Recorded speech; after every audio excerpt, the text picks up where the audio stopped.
Hello, मी श्रुती. मी मुंबईची आहे, ठाणे. मला तुम्हाला एक गोष्ट सांगायची होती.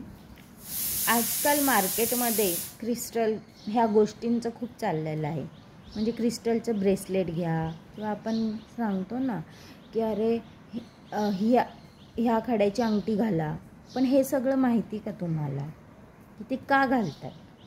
त्यासाठी एखाद्या गुरुजी असतात ज्यांना आपण विचारायचं आपली रास कोणती आहे. त्या राशीवरती ते सांगतात की तुम्ही हा खडा घाला, तुम्ही ह्याचं ब्रेसलेट तुम्हाला तुमच्या म्हणजे ज्या काही रास असतात त्या राशीला ते लाभदायक आहे असं ते सांगितलं जातं.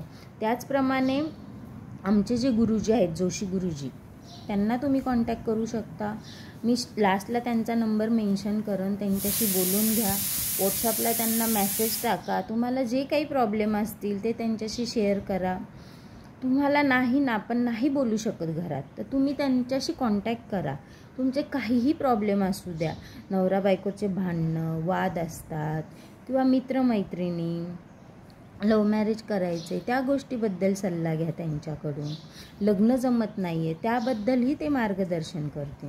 त्यांना तुमची पत्रिका दाखवा. कारण माझं लग्न जमवतानाही पत्रिका दाखवूनच केलेलं आहे. पत्रिका दाखवणं हे खूप महत्त्वाचं आहे. बऱ्याच लोकांचं मत असतं की गुरुजी, ब्राह्मण ह्या गोष्टी मानत नाहीत, पण हे नाही आहे.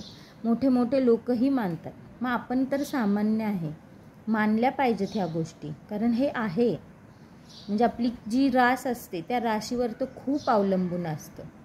त्यामुळे तुम्ही त्यांना भेटा, कॉल करा, व्हॉट्सअपवरती मेसेज टाकून ठेवा. ते तुमच्याशी कॉन्टॅक्ट करतील आणि त्यांचा अनुभव तुम्हाला नक्की येईल. हे मी माझ्या एक्सपिरियन्सने सांगते. 8 वर्ष झाले माझ्या संसाराला. माझ्या 2 मुली आहेत. आम्ही खूप छान लाईफ जगतो. माझ्या लाईफमध्ये खूप प्रॉब्लेम आले, पण जोशी गुरुजींनी अगदी खोलवर विचार करून त्याचं जे काही आहे ते आम्हाला सांगत होते. ह्या गोष्टी अशा झाल्या पाहिजेत, त्या झाल्या पाहिजेत. कोणती गोष्ट कधी घ्यायची हे सुद्धा तुम्ही त्यांना विचारू शकता. ते तुम्हाला सजेस्ट करतील. आणि भेटा, कॉल करा, बघा तुमचा काय अनुभव येतो आहे. मी तरी हॅप्पी आहे. थँक्यू.